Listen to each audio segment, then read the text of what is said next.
Hello everyone, आप सभी का स्वागत है मेरे यूट्यूब चैनल पर भुवन सर्विस सेंटर पर।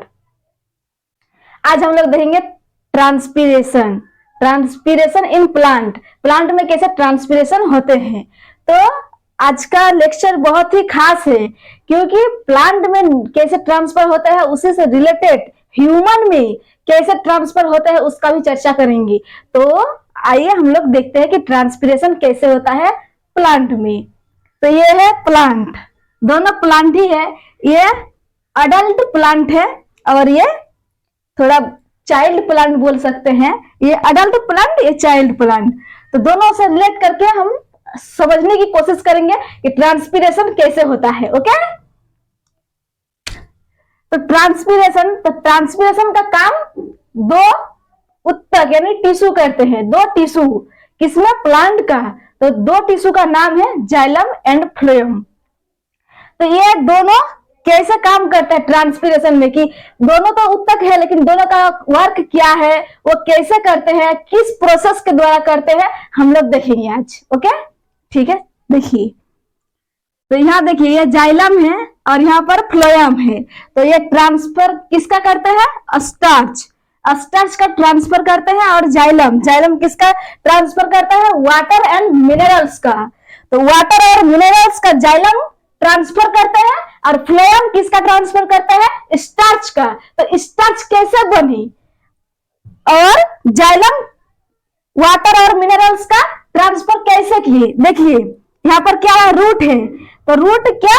पानी और मिनरल्स को ऑब्जर्व किया, ऑब्जर्व करके ये ऊपर ट्रांसफर। देखिए ये जाइलम टिश्यू है तो ये पानी को ऊपर लेकर गए, मतलब कि पानी को ऊपर लेकर जा रहे हैं। किसके? कौन? जाइलम लेकर जा रहे हैं। कहां तक? पत्तियों तक। देखिए यहाँ पर पत्ती, तो ये इस पत्ती तक लाते हैं। यहाँ पर अच्छा से डायग्राम बना दिए हैं। ये पत्ती है तो यहाँ पर आगे कौन? पानी, मिनरल्स सब पत्तियों पर आ गए। तो कौन सा पत्ती पर? जो हरा भरा है, यानी कि उसमें क्लोरोफिल है तो हरा भरा दिखेंगे। तो यहाँ पर देखिए पत्ती यहाँ क्लियरली दिखाए गए हैं। तो यहाँ पर आगे पानी और मिनरल्स दोनों आगे। तो अब यहाँ पर फोटोसिंथेसिस होगा। फोटोसिंथेसिस समझ में आता है ना, कि पौधा में फोटोसिंथेसिस के द्वारा ही वो अपना काम करके भोजन यानी कि स्टार्च का निर्माण करता है। उसी से उसको शक्ति मिलता है, उसी से वो बड़ा होते हैं। देखिए यहाँ पर बड़ा है ना, ये धीरे धीरे और भी बड़ा होगा, पत्तियां फैलाते जाएंगे और बड़ा होते जाएंगे। तो फोटोसिंथेसिस प्रोसेस करेंगे। तो फोटोसिंथेसिस प्रोसेस करने के लिए कौन कौन से मूल अपघटक की जरूरत है? क्या क्या है?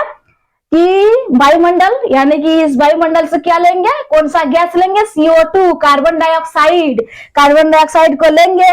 उसके बाद वाटर एंड मिनरल्स यहाँ पर पहुंच ही गए हैं और क्लोरोफिल इसमें प्रेजेंट ही है क्योंकि ये तो ग्रीन लीफ है, क्योंकि इसमें जो दिखाए गए हैं तो ग्रीन लीफ में ही दिखाए गए हैं। यानी कि जो येलो कलर हो जाते हैं, जिसका एज हो जाते हैं, वो पत्ते गिरने लगते हैं, तो उसमें ये प्रोसेस नहीं होगा। जिसमें क्लोरोफिल प्रेजेंट रहेंगे उसी में ये प्रोसेस होंगे, फोटोसिंथेसिस होंगे। तो ये ग्रीन है, ये समझ लीजिए कि ये ग्रीन लीफ है। ओके, तो यहाँ पर क्लोरोफिल प्रेजेंट है। तो फोटोसिंथेसिस करेंगे तो सूर्य के प्रकाश यानी कि सनलाइट के प्रेजेंट में ही ये प्रोसेस होंगे। तो ये प्रोसेस करके क्या क्या? देखिए यहाँ पर CO2 प्लस H2O, यहाँ से C6H12O6 प्लस O2 यहाँ पर, ठीक है। कार्बन डाइऑक्साइड गैस लिए। यहाँ पर क्या? क्लोरोफिल और सनलाइट और क्लोरोफिल के प्रेजेंट में ये प्रोसेस किया है। तो यहाँ ये जो है ना, ये ग्लूकोज, तो इससे प्रोसेस बनाकर ये भोजन यानी कि स्टार्च का निर्माण करेंगे और स्टार्च का निर्माण करेंगे और O2 का उत्सर्जन करेंगे। O2 का वहां पर उत्सर्जन हो गया। अब इसको क्या? ट्रांसफर कर देंगे।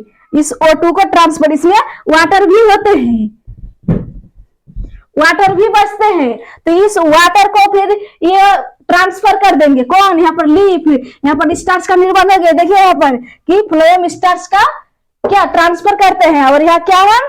कि फोटोसिंथेसिस करके वाटर भी वहां पर मौजूद रहेंगे। उसके बाद ऑक्सीजन का भी उसका उत्सर्जन करेंगे, कौन? फोटोसिंथेसिस के द्वारा, इस प्रोसेस के द्वारा इसका उत्पादन होंगे। उसके बाद ही ट्रांसफर प्रक्रिया शुरू होंगी। ओके, तो इस पौधा देखिए यहाँ पर कि ये पानी क्या ट्रांसफर हो रहे हैं। देखिए यहाँ से ऑब्जर्व करके पत्तियों तक आए, पत्तियों में ये प्रोसेस होकर स्टार्च बन गई। अब यही स्टार्च फ्लोएम सभी कोशिकाओं में लेकर जाएंगे, सभी कोशिकाओं में। तो सभी कोशिका तक पहुंचा देंगे, कौन? फ्लोएम। किसको? स्टार्च को। तो स्टार्च के बारे में बोल दिया। अब ये पानी जो बचे हैं और ऑक्सीजन का उत्पादन हुआ, वो जो बचे हैं, तो इसका अब क्या ट्रांसफर हो जाएगी, ट्रांसफर वायुमंडल में ट्रांसफर हो जाएंगे। तो इस पानी को देखिए लीफ छोड़ रहे हैं, देखिए लीफ छोड़ रहे हैं। तो ये प्रोसेस कहां पर होता है? हम लोग जानते हैं कि स्टोमेटा है। तो जब स्टोमेटा खोलेंगे, मतलब कि स्टोमेटा क्या, वो जब द्वार को खोल देते हैं तो वो कार्बन डाइऑक्साइड को लेंगे, अंदर लेंगे, तभी तो ये प्रोसेस होंगे फोटोसिंथेसिस। और जो वाटर है तो वाटर वहां पर प्रेजेंट रहेंगे, तो वो वाटर को क्या, वो रास्ता मिला उसको, बाहर निकल जाएंगे वाटर। तो उसी से मतलब ट्रांसपिरेशन प्रक्रिया हो रहे हैं। क्या ये जो स्टोमेटा है ना, तो स्टोमेटा के द्वारा ही बाहर निकल जाते हैं। तो यहाँ पर स्टोमेटा के द्वारा ही वाटर बाहर निकल गए, ऑक्सीजन भी बाहर निकल गए, क्योंकि वो खोलता है तो रास्ता में भाग गया। कहाँ भाग गया? वायुमंडल में भाग गया। और जब CO2 इसको जरूरत है तो खुला, तो CO2 को ऑब्जर्व किया और जो जिसको जाना है वो भाग गया। कहाँ? वायुमंडल में। तो O2 कहा? O2 बाहर निकल गए, CO2 अंदर आ गए। ये प्रोसेस हो गए किसका? फोटोसिंथेसिस का। अब देखिए यहाँ पर क्लोरोफिल प्रेजेंट है क्योंकि ये ग्रीन है, और ये क्या है? स्टेम है, ये रूट है। तो अब ये प्रोसेस हो गई।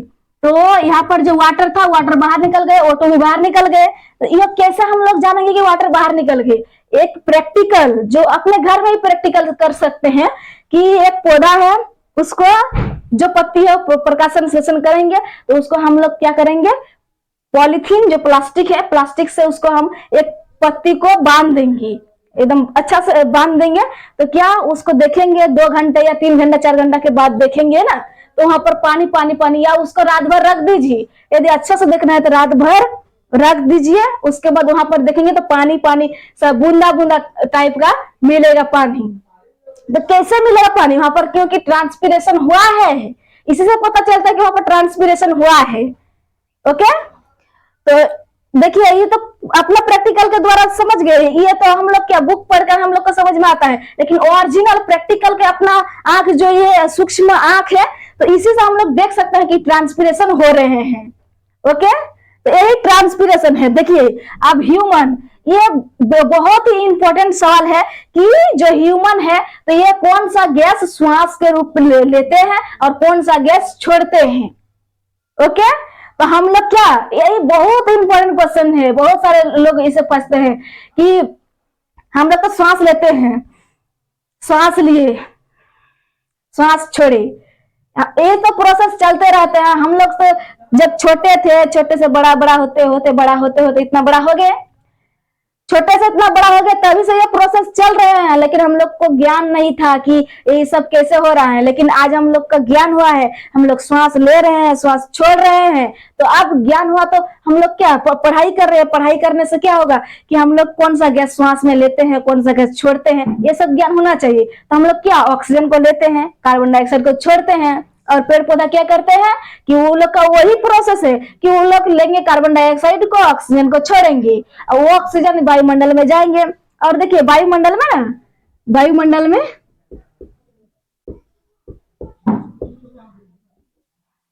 78% नाइट्रोजन है और मात्र 21% ऑक्सीजन है, मात्र 21%। ओके, तो 21% वही ऑक्सीजन सभी हम लोग लेते हैं, फिर हम लोग छोड़ते हैं कार्बन डाइऑक्साइड, वो प्रोसेस करते हैं पेड़ पौधा, फिर वहां से ऑक्सीजन का उत्सर्जन करते हैं, और फिर वो ट्रांसफर कर देते हैं कहाँ, वायुमंडल में। और फिर जो वाटर है वो उसका भी ट्रांसफर कर देते हैं। ट्रांसफर करने का तो हम तरीका बता दिए कि कैसे हो रहा है ट्रांसफर वाटर का, क्योंकि वहां पर बूंदा बूंदा देखकर हम लोग को ज्ञात हो जाता है कि वहां पर ट्रांसफर हुआ है। तो ऑक्सीजन का ट्रांसफर कर दिए।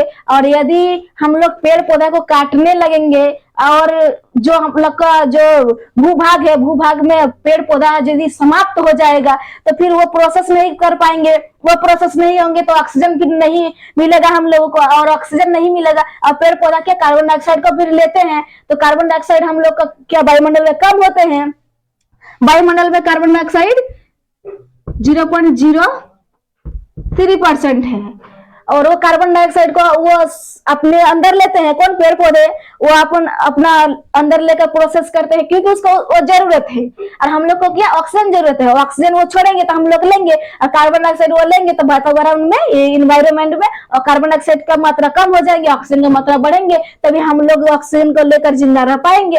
ऐसे करके बैलेंस होकर रहता है कौन, ह्यूमन एंड जितना भी इन्वायरमेंट है, जितना भी इकोसिस्टम, सब बैलेंस रहते हैं।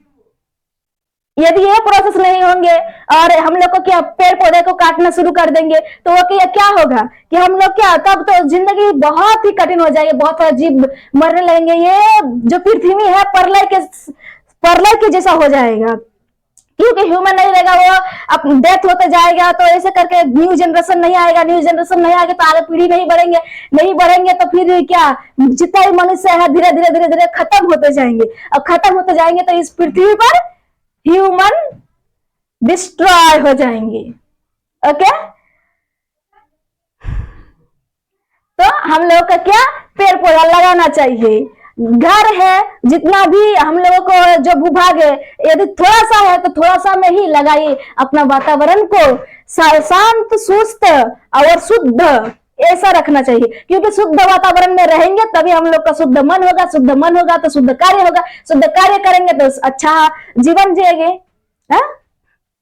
यदि शुद्ध वातावरण नहीं रहेंगे तो शुद्ध मन भी नहीं रहेगा, और कुछ भी करेंगे तो वो भी शुद्ध नहीं होगा, वो शुद्ध नहीं होगा तो धीरे धीरे करके हम लोग क्या, नर्क जैसा जिंदगी जी पाएंगे। तब तो ऐसे टेंशन में रहेंगे तो ऐसा करके क्या, माइंड में जो ब्रेन है, सेरिब्रम एक भाग है ब्रेन का, तो उसको भी मतलब कि वो टेंशन में रहेगा कि नहीं क्या करेंगे, मतलब ऐसा टेंशन सा जिंदगी रहेगा। लेकिन जिंदगी अच्छा सा जीना है कि खुशी, हर समय खुशी रहना चाहिए, हर समय। तो कैसे कैसे खुशी मिलेगा, हम लोग पेड़ पौधा लगाएंगे, अच्छा से जो ऑक्सीजन है, ऑक्सीजन अच्छा, हम लोग को शुद्ध ऑक्सीजन मिलेंगे तो हम लोग को अच्छा लगेंगे। और माइंड में जो प्रोसेस हम लोग भोजन करते हैं, वो वहां पर क्या, रेस्पिरेशन सिस्टम, हम लोग तो जानते हैं कि रेस्पिरेशन, वहां पर जो रेस्पिरेशन होते हैं तो वहां पर ऑक्सीजन पहुंचेंगे तभी वहां से एनर्जी मिलेंगे, और एनर्जी मिलेंगे तो वो भी शुद्ध होगा, और शुद्ध मनी शुद्ध भवति। ओके, तो यहाँ पर ये हो गया।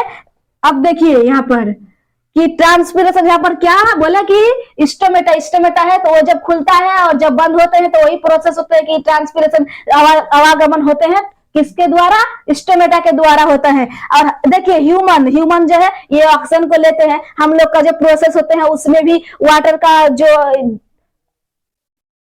जो पदार्थ बच जाता है तो वो भी हम लोग के शरीर से बाहर निकलता है, कुछ यूरिया के रूप में, कुछ पसीना के रूप में। देखिए हम लोग के जो शरीर है, शरीर में थोड़ा छोटा छिद्र पाया जाता है, क्योंकि हम लोग देखेंगे ना माइक्रोस्कोप से यदि देखना शुरू देखेंगे तो वहां पर भी दिखाई देंगे, कौन, वो जो छिद्र छोटा छिद्र होते हैं वो सब दिखेंगे, और ऐसे भी हम लोग देख सकते हैं। तो इसी से पसीना बाहर निकलते हैं। यदि देखते हैं कि आजकल के जमाना कैसा हो गया है कि शरीर के जो ऊपरी की परत होती है, जो स्किन होते हैं, ऊपर का जो स्किन होता है उसको छील देते हैं, एकदम सफेद कर देते हैं, वहां पर मुलायम हो जाते हैं। और क्या, जो अंदर में जो पदार्थ, जो डिस्ट्रॉय पदार्थ है, जो हम लोग का भोजन हुआ है, जो रेस्पिरेशन के द्वारा जो पदार्थ डिस्ट्रॉय होकर बचा है, जो हम लोग को एनर्जी चाहिए, तो एनर्जी हुआ है तो उससे तो कुछ अपचयी पदार्थ तो होंगे, तो वो जो पदार्थ है उसको तो हम लोग को बाहर निकालना, नहीं तो हम लोग शरीर के अंदर ही तो हम लोग अशुद्ध हो जाएंगे ना। तो क्या, हम लोग को बाहर निकलना है, शुद्ध होना है, ऐसा हमको हल्का महसूस करना है, तो क्या, किसके द्वारा जाएंगे, कुछ यूरिया के रूप में, कुछ पसीना के रूप में। तो पसीना कैसे निकलेंगे, यदि उसको छील देंगे, ऊपरी त्वचा को यदि छील देंगे तो पसीना नहीं निकल पाएंगे। तो आजकल का जमाना समझता ही नहीं, क्योंकि वो लोग पढ़ते ही नहीं। जब पढ़ेंगे किताब तभी समझ पाएंगे कि नहीं त्वचा को ऐसा नहीं करना चाहिए, क्योंकि जो पदार्थ बनते हैं उसका यूज करना चाहिए सभी को। नहीं तो केमिकल बहुत सारा उठ गए हैं, उससे बहुत सारा अभी क्षति भी हो रहे हैं, क्योंकि हम लोग को नेचुरल पदार्थ का उपयोग करना चाहिए। उससे हम लोग को साइड इफेक्ट कुछ नहीं होगा, क्योंकि यदि आपको ऐसा गोरा, किसी को गोरा होना है, जो काला है उसको गोरा होना है, तो एकदम त्वचा छील दिया जाकर, ऐसा प्रोसेस हो गया है आजकल। ऐसा साइंटिस्ट लोग है वो अपना डिस्कवर कर दिए हैं कि ऐसा प्रोसेस है, ऐसा करने से एकदम सुंदर दिखेंगे। ऐसा नहीं करना है, क्योंकि स्वयं का ही क्षति है। सुंदर दिखाने से क्या होगा? यदि स्वयं अच्छा है, मन सुंदर कीजिए, ऊपर में चिकन सुंदर करने से कुछ नहीं होगा। अपना मन जो अंदर का आत्मा है उसको शुद्ध कीजिए, उसको चिकनाहट कीजिए, उसको साफ कीजिए कि हमारा आत्मा कैसा है। स्वयं को ध्यान कीजिए और अपना आत्मा को देखिए कि हमारा आत्मा कैसा है। ओके, तो यही है कि आजकल का जमाना ऐसा हो गया है, ऐसा नहीं करना चाहिए। और जितना ज्यादा से ज्यादा हम लोग पेड़ पौधा लगाना चाहे तो उतना लगा सकते हैं। तो हम लोग को क्या कोशिश करना चाहिए कि पेड़ पौधा ज्यादा से ज्यादा लगाएं। ओके, तो यहाँ पर सब ट्रांसपीरेशन के बारे में बता दिए कि कितना परसेंट नाइट्रोजन 78% किसमें वायुमंडल में पाया जाता है उस, और ये जो नाइट्रोजन है तो और ऑक्सीजन 21%, तो वही से हम लोग का प्रोसेस चलता है। और जब पेड़ पौधा, जहां पर अच्छा पेड़ पौधा है वहां पर बहुत सारा शुद्ध एकदम वातावरण, वहां पर जाते ही मन शांति हो जाते हैं। तो हम लोग को पेड़ पौधा लगाना चाहिए, क्योंकि वहां से हम लोग को ऑक्सीजन प्राप्त होते हैं। और वहां का जो कार्बन डाइऑक्साइड है, कार्बन डाइऑक्साइड को अवशोषित करते हैं कौन? प्लांट। ओके, तो यहाँ पर देखिए ये याद कीजिए कि ये देखिए इसका भाग का नाम देखिए, यहाँ पर लीफ हुआ है, ये यहाँ से स्टेम हुआ, यहाँ से रूट हुआ। तो रूट से क्या हम बोला कि रूट क्या करते हैं? वाटर एंड मिनरल्स का ऑब्जर्व करते हैं। वो ऑब्जर्व करके जहां पर जरूरत है, यानी कि जहां पर उसका फोटोसिंथेसिस, यानी कि हम लोग क्या भोजन करते हैं तो प्लांट में फोटोसिंथेसिस होते हैं, तो वहां तक पहुंचाएंगे कौन? जाइलम। जाइलम क्या है? टिश्यू है। किसका टिश्यू है? प्लांट का टिश्यू है। ओके, तो अब जाइलम लेकर गए कहा? लीफ तक। लीफ यानी कि पत्तियों तक लेकर गए। वहां पर क्या प्रेजेंट है? क्लोरोफिल। क्लोरोफिल प्रेजेंट है। और वायुमंडल से कार्बन डाइऑक्साइड लिए, कार्बन डाइऑक्साइड लेकर उसके बाद सनलाइट, सूर्य भगवान तो है ही, उसी से पूरा दुनिया चलता है। क्योंकि जो हम लोग, यदि सूर्य 10 दिन तक नहीं उगेंगे तो सबका शरीर नॉर्मल, मतलब कि बहुत कमजोर हो जाएंगे, क्योंकि चलना भी कठिन हो जाएगा। ये अपना कर देखना है। जब बरसात का दिन है तो बरसात के दिन में सूर्य उतना उगेंगे नहीं, तब नहीं हम लोग का शरीर थोड़ा कमजोर हो गया ऐसा लगेंगे, क्योंकि सूर्य से हम लोग का जो ताप है उसी से विटामिन डी हम लोग को प्राप्त होते हैं। कि इसीलिए बोलते हैं कि सूर्य का प्रकाश लेना चाहिए। तो अब सूर्य है तो सूर्य के प्रकाश के उसके प्रेजेंट में ही फोटोसिंथेसिस होंगे। फोटोसिंथेसिस होकर स्टार्च का निर्माण होगा। स्टार्च का फिर ट्रांसफर कौन करेंगे? फ्लोएम। फ्लोएम ऊतक यानी टिश्यू। फ्लोएम टिश्यू पूरे शरीर में, किसके शरीर में? प्लांट के पूरे शरीर में ट्रांसफर करेंगे। किसका? स्टार्च का। ओके, ट्रांसपीरेशन समझ में आ गया? वाटर एंड O2 का ट्रांसपीरेशन कैसे करके किए देखिए। वाटर जा रहे हैं, हम लोग देख पा रहे हैं? नहीं देख पा रहे हैं। तो देखना चाहते हैं तो पेड़ पौधा अपने घर अगल बगल में जहां भी है तो उस पत्तियों में कुछ प्लास्टिक बांध दीजिए। प्लास्टिक बांध करके वहां पर जो बूंदा बूंदा टाइप का रहेंगे उसी से प्राप्त होगा कि नहीं वाष्पोत्सर्जन हुआ है। यही है क्या? प्रैक्टिकल करना चाहिए। पेड़ पौधा जितना लगाव होना चाहिए, जितना लगाव कीजिएगा उतना शुद्ध वातावरण। मतलब कि यहाँ पर दुनिया में ऐसा आदमी नहीं है कि आपका बात को मानेंगे, आपका बात को सुनेंगे, आप अच्छा बोलेंगे। दुनिया में ऐसा कोई अभी नहीं हुआ है कि आपका अच्छा बात को नहीं। अभी क्या हुआ है कि अच्छा बात को नहीं, जो बुरा बात है उसी को मानेंगे, उसी को बोलते हैं कि अच्छा, मतलब कि माइंड ही ऐसा हो गया है। क्योंकि पहले युग जो थे वहां पर क्या सबका माइंड एक जैसा था, सबको शुद्ध अच्छा विचार करते थे। लेकिन अब विचार नहीं करते हैं कि कौन अच्छा है कौन खराब है। ट्रांसपीरेशन के बारे में सब पता चल गया कि ट्रांसपीरेशन प्लांट में कैसे होते हैं, और ह्यूमन जो मनुष्य है उसमें क्या होते हैं कि पसीना के रूप में, कुछ यूरिया के रूप में बाहर निकलते हैं, कौन वाटर।